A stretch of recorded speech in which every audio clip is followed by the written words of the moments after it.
দলের সন্ত্রাসীরা এই মুহূর্তে চকবাজার থানার সামনে আমাদের ভাইদেরকে গুলি করে এভাবে দ্বিখণ্ডিত করে দেওয়া হয়েছে। যদি সব সাহস থাকেন, সব সাহস থেকে আবার বলতেছি, ওপেন ঘোষণা দিয়ে আসেন কোথায় ইনশাল্লাহ মারামারি করবেন বা কোথায় প্রতিহত করতে হবে আপনাকে। আমরা এখানে আছি, চোরের মতো রাতের আন্ধারে হামলা করতেছেন, লজ্জা শরম থাকা উচিত। আপনাদেরকে অনেক সম্মান করছি, বিএনপির নেতাদেরকে আমরা সম্মান করি। আমার আব্বু নিজে একজন বিএনপির কর্মী এবং আমাদের আব্বু ইউনিয়ন সভাপতি, কিন্তু এই সানাবাসরা এসে 24-এর পরে একের পর এই চকবাজার থানা ফুরে দখলে নিয়েছে এই সানাবাজার গোষ্ঠী। আপনারা অবশ্যই আমাদের সাথে থাকবেন। আমরা আপনাদেরকে নিশ্চয় দিচ্ছি, চকবাজারের ব্যবসায়ীদেরকে অবশ্যই আমাদের শেষ রক্তবিন্দু থাকা পর্যন্ত আমরা আপনাদের সাথে আসি, যত কষ্টই হোক ইনশাল্লাহ আমরা আপনাদের সাথে আসি। এবং ছাত্রদল এবং বিএনপির কাছে আমরা অনুরোধ করবো, আপনারা যদি মারামারি করতে চান তাহলে আপনারাই আসেন, সমস্যা নাই, কিন্তু কোনো ছাত্রদলের কুলঙ্গার নিয়ে।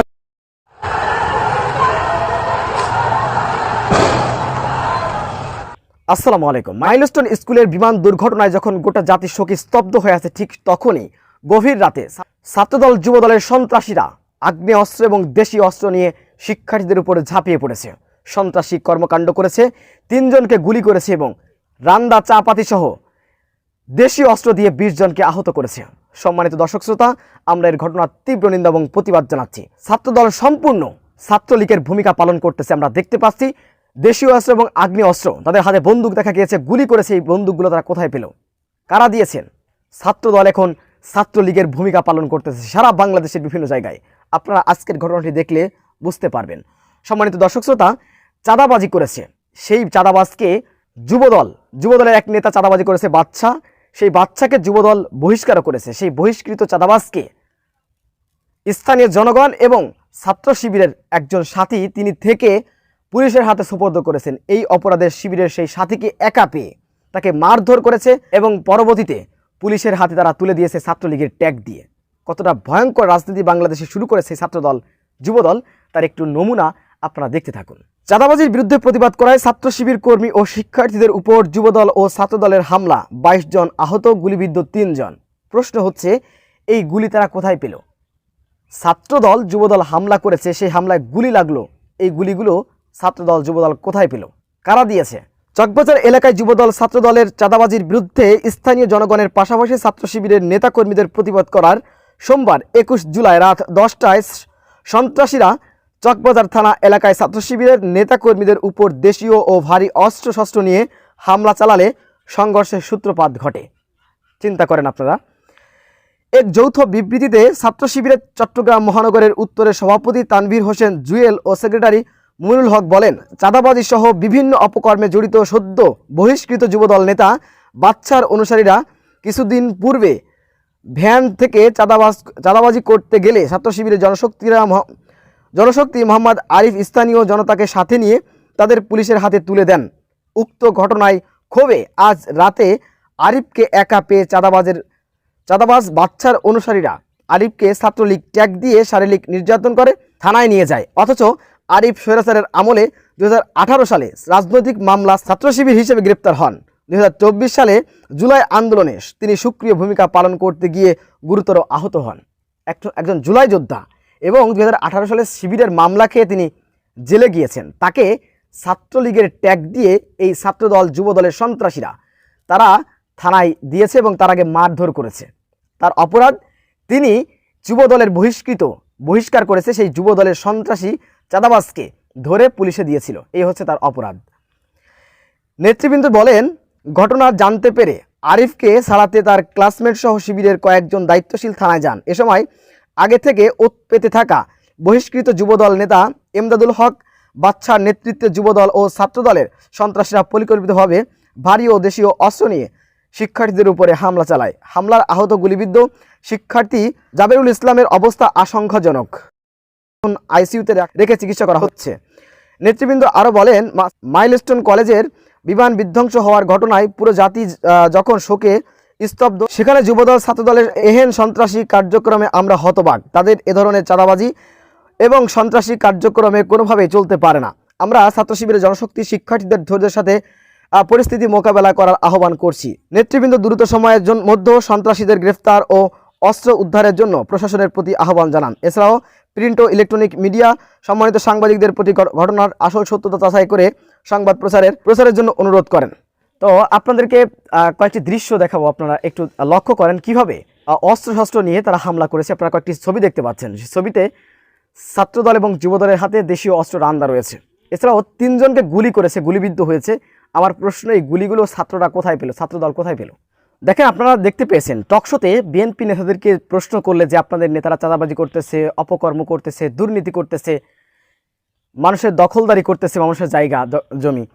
তো যখন প্রশ্ন করা হয় তখন বলে যে আমরা তাদেরকে বহিষ্কার করে দিচ্ছি, আমরা বহিষ্কার ছাড়া আর কি করতে পারি, এ ধরনের জবাব তারা দিয়ে থাকেন। অথচ আপনারা একটু চিন্তা করেন, বহিষ্কৃত যুবদল নেতাকে, এই চাঁদাবাজকে পুলিশে গ্রেপ্তার করে দিয়েছেন স্থানীয় জনগণ এবং শিবিরের নেতাকর্মীরা।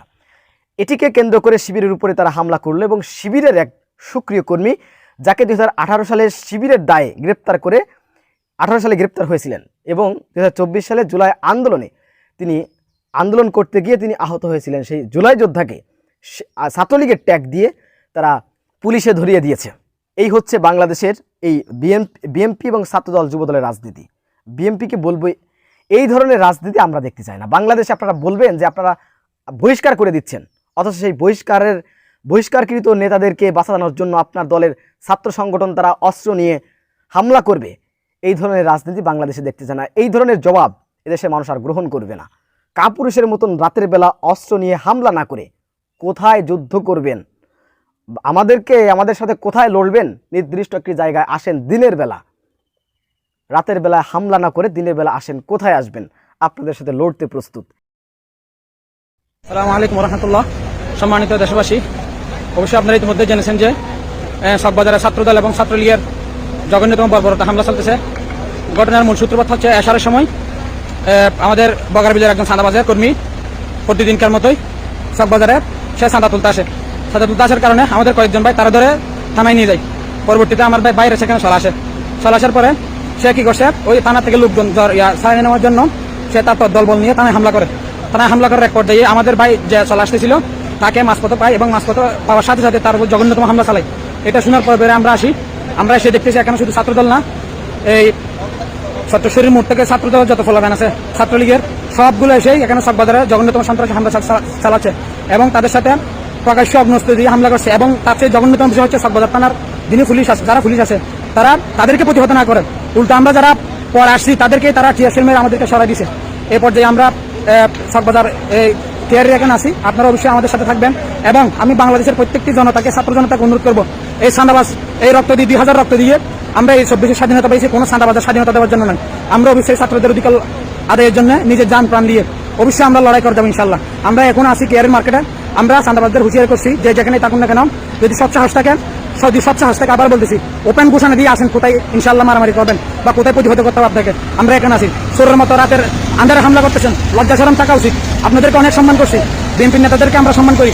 আমার আব্বু নিজে একজন বিএনপির কর্মী এবং আমাদের আব্বু ইউনিয়ন সভাপতি, কিন্তু এই চাঁদাবাজরা এসে 24-এর পরে একের পর এই চকবাজার থানা ফুরে দখলে নিয়েছে এই চাঁদাবাজের গোষ্ঠী। আপনারা অবশ্যই আমাদের সাথে থাকবেন। আমরা আপনাদেরকে নিশ্চয় দিচ্ছি, চকবাজারের ব্যবসায়ীদেরকে অবশ্যই আমাদের শেষ রক্তবিন্দু থাকা পর্যন্ত আমরা আপনাদের সাথে আসি, যত কষ্টই হোক ইনশাল্লাহ আমরা আপনাদের সাথে আসি। এবং ছাত্রদল এবং বিএনপির কাছে আমরা অনুরোধ করবো, আপনারা যদি মারামারি করতে চান তাহলে আপনারাই আসেন, সমস্যা নাই, কিন্তু কোনো ছাত্রদল কুলাঙ্গার নিয়ে আসবেন।